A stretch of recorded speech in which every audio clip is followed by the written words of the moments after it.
Wumva utuje ahantu uri hose kabisa, ni MC Makenga cyangwa se Neo G, umuhanzi wanyu Wagwan Ruzungu.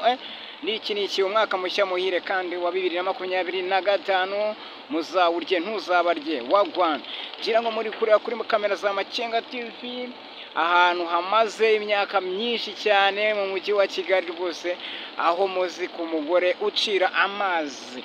Nimvuga ku mugore ucira amazi, urahita wumva za convention, urahita wumva kabisa kabisa ahantu hamaze igihe kinini cyane. Ubu barimo barahakora neza hahandi umuntu wese azajya avuga kabisa n'u Rwanda ni number one. Ku mugore ucira amazi rero, ubu barimo barahavugurura ibintu bagiye gushyiramo, none tubitegereze. Uyu mwaka 2025 kabisa ndabona u Rwanda rwacu ruzaba noneho ari akarusho, nimvuga akarusho bimwe mu rwego rwo hejuru. Muri kureba kabisa, kugira ngo muri kubibona kabisa, ibintu biri kugenda bikurikiranwa, imashini ziri gukora akazi kazo. Kabisa u Rwanda rwacu kabisa rutemba amata n'ubuki, twiturije abanyarwanda tumeze neza, twumva dutuje.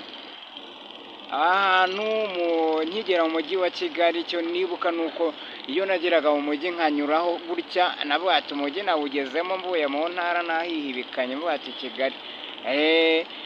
Kabisa nkabo ati abantu nahanyura nabona amazi ari kumeneka, mugore uhagaze rwose n'umwana mu ntoki, nkati ahantu kabisa Kigali nyigezemo. None ubu ngubu bamaze kuhavugurura, barahakuvugurura. Umugore uciye amazi ndabona ntawe ukihari, baramukuyeho mu rwego kugira ngo bashyireho ibintu bya danje bimeze neza. Mabaye ku bwanyu rero, ni MC Makenga cyangwa se Neo G, umuhanzi wanyu.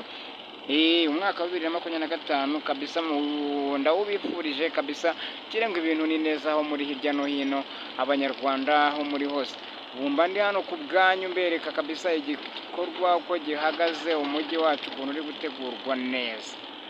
Murakoze cyane rero, ikiganiro cyo ni akagaruka, ni MC Makenga cyangwa se DJ wamamaye n'iki Ruzungu. Ndabakunda cyane, share, comment, subscribe, ibitekerezo byanyu biba bikenewe.